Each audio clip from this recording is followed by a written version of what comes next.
Hey, it's Ryan Deeter here with Key Realty. And I just want to bring you a quick video as I'm having a lot of conversations right now with buyers that are getting buyer fatigue and really struggling with this market right now.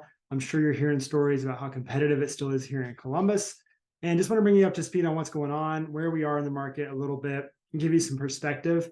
And it's pretty normal this time of year. Every time this time of year in May, we're right in the middle of May, I get these conversations with buyers that are making strong offers, are trying to, giving their best offer, better than they ever thought they would, and they're still not getting homes.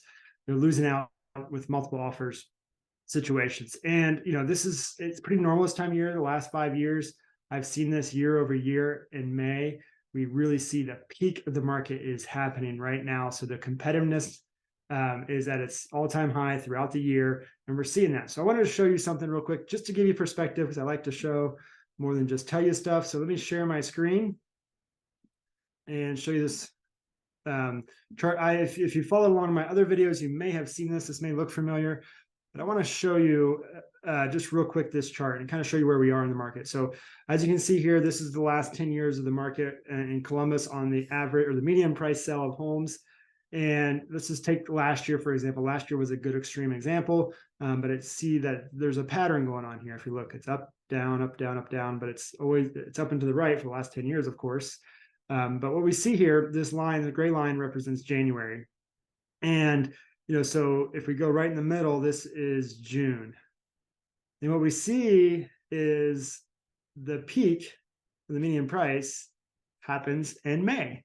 May hits, really, you can even make the argument that it happens in April, which was last month, but we're still seeing that peak up here, because it takes about 30 days for people to get in contract with all the multiple offers and all that stuff to really increase the price, 30 days to close. So by June, we see prices to drop off or flatline. Last year, the year before, 21, they kind of flatlined and then dropped off, flatlined through the summer. And we see that kind of either a peak or a flatline throughout the summer. And the reason that is because, in the spring, we get a lot of desperate buyers for a lot of reasons. One, I actually made a video on this before, but we talked about renters.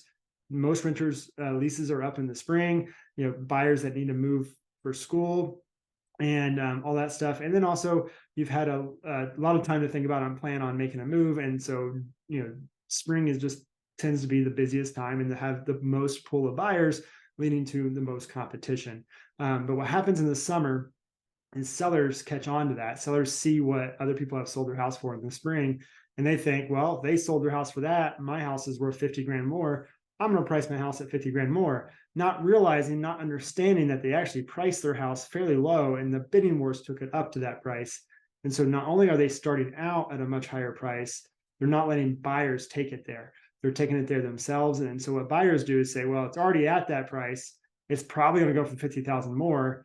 And I'm not even going to look at it. I'm not going to waste my time looking at that because I'm tired. I'm exhausted at looking at all these houses and realizing you have to pay 50,000 more. So I'm only going to look at houses that are under my budget and at $50,000 to $25,000 less than what I actually want to pay. And so there's a disconnect there. And this happens the last handful of years, especially. We see this all of a sudden, we see this change in the market in the summer.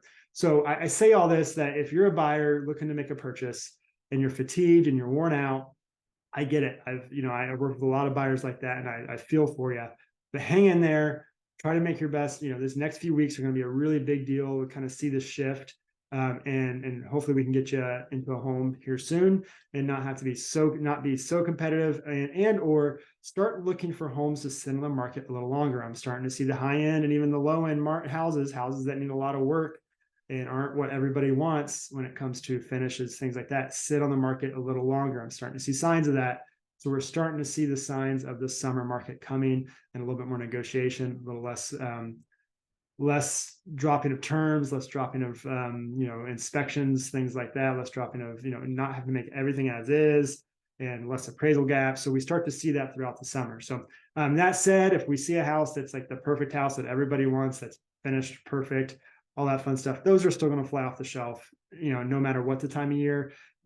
Granted, keep in mind, these are averages, medians, but it's kind of an average of what's going on, not just every single house is going to do this. So always happy to talk to you about your real estate needs. If you have any questions specifically, happy to talk to you about that. Hope you have a good week, and I will talk to you soon.